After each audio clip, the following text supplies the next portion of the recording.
ہے زمین جو کہ ہمارے پیروں کے نیچے ہر وقت رہتی ہے، اس کے بارے میں ہم نے کچھ عناصر تلاش کر لیے ہیں، لیکن ان عناصر سے بھی اگر وہ عناصر صحیح ہیں، ان کو 27-28 عناصر کتنے ہو گئے بھائی؟ 26 عناصر. تو جب ہم نے یہ تلاش کر لیا ہے کہ 26 عناصر کی ترکیب سے زمین بنتی ہے، تو ہمیں زمین بنا لینا چاہیے. پانی کے بارے میں بتاتے ہیں ہائیڈروجن اور آکسیجن کو ملا کے پانی بنتا ہے، تو ہمیں پانی بنا لینا چاہیے، لیکن ہم پانی نہیں بنا سکتے.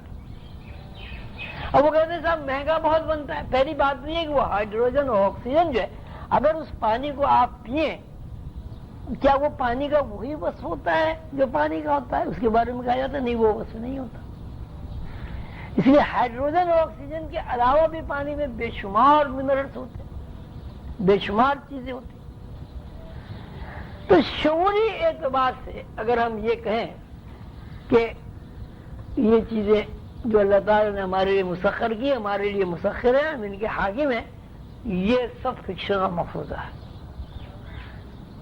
کوئی چیز ہمارے لیے مسخر نہیں ہے اس وقت تک جب تک ہم تسخیری فارمولوں سے واقفیت حاصل نہ کریں.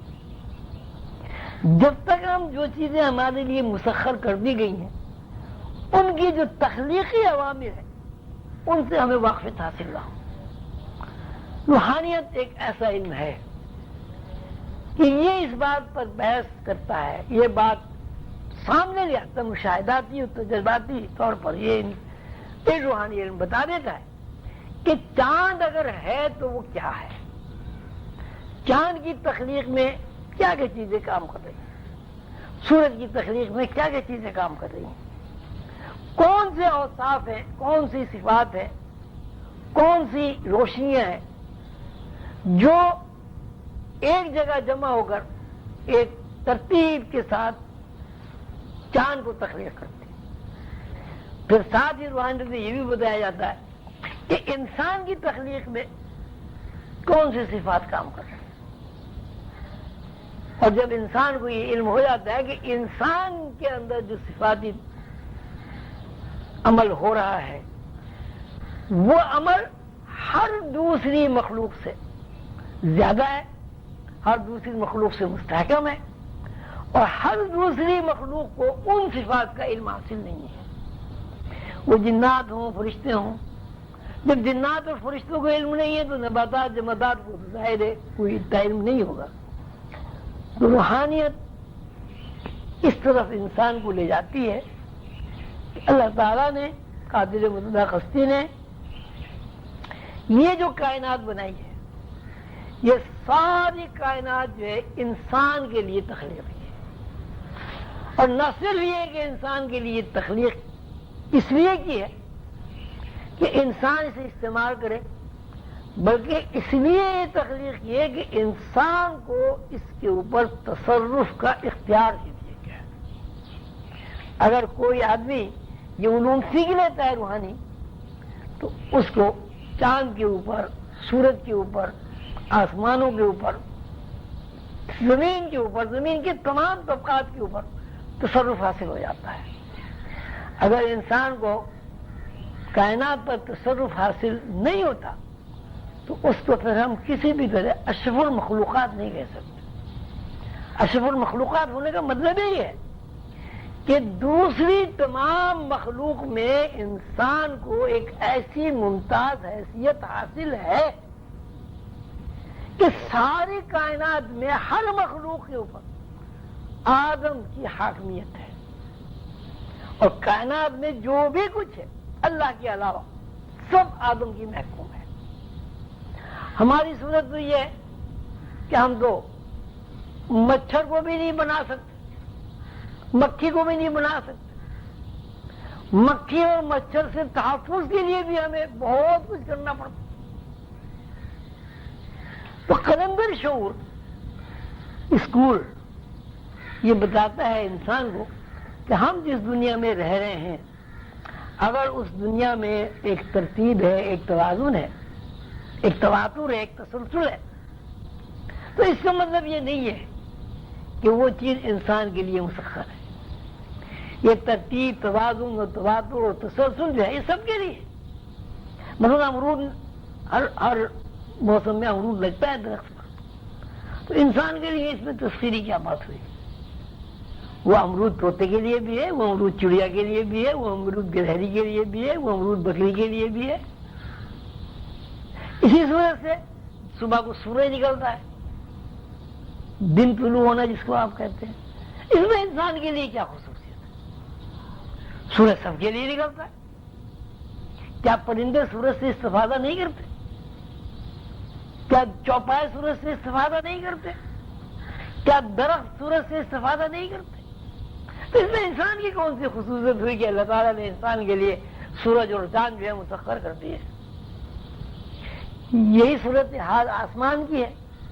اب آسمان کے بارے میں تو آپ کسی بھی طرح اس بات کا دعویٰ کر ہی نہیں سکتے کہ ان سماوات جو ہے انسان کے لیے مسخر ہے، اس لیے کہ انسان آسمان میں جا ہی نہیں سکتا.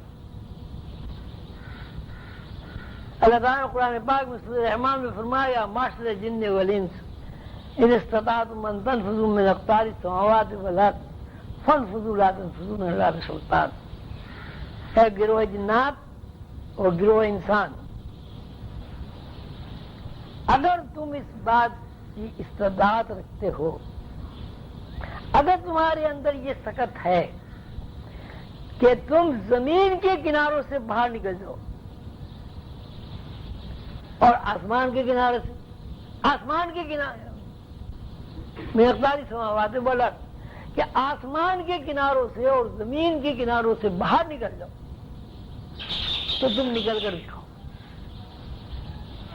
تو اللہ تعالیٰ فرماتے ہیں کہ تم یہ نہیں کر سکتے، یہ ممکن ہی نہیں ہے کہ تم زمین اور آسمان کے کناروں سے باہر نکل جاؤ.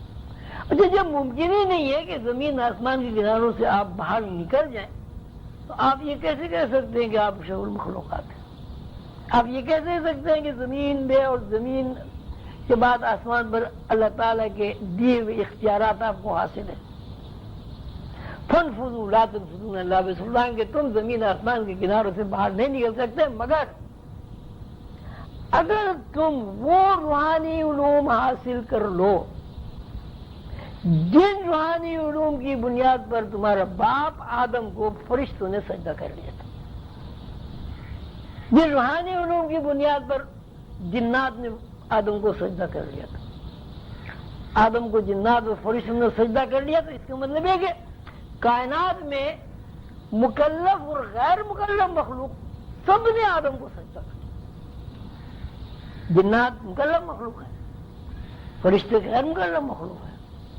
اب فرشتے غیر مکلف مخلوق میں اعلیٰ مخلوق ہے، پرندے چرندے درندے یہ بھی مخلوق ہے، لیکن غیر مکلف مخلوق ہونے میں فرشتے جو ہے وہ اعلیٰ درجے پر پائے. یعنی مکلف مخلوق نے بھی آدم کی حاکمیت کو تسلیم کیا، اور غیر مکلف مخلوق میں جو اعلیٰ مخلوق ہے سب سے، اس نے بھی آدم کی حاکمیت کو تسلیم کیا. جب غیر مکلف مخلوق اعلیٰ مخلوق نے آدم کی حاکمیت کو تسلیم کر لیا، تو ہر غیر مکلف مخلوق نے آدم کی حاکمیت کو تسلیم کر لیا. اور اس کی بنیاد کیا ہے؟ اللہ تعالیٰ فرماتے ہیں اس کی بنیاد یہ کہ ہم نے آدم کو تخلیقی صلاحیتوں کا وہ علم سکھا دیا ہے کہ جس کی بنیاد پر یہ پوری کائنات میں ممتاز اور اشرف ہے. اور اس علم کی بنیاد پر ہم نے اس کو ایسے اختیارات عطا کر دیے ہیں جن اختیارات کی بنیاد پر وہ کائنات میں تصرف کر سکتا ہے بحیثیت ہمارے نائب کے.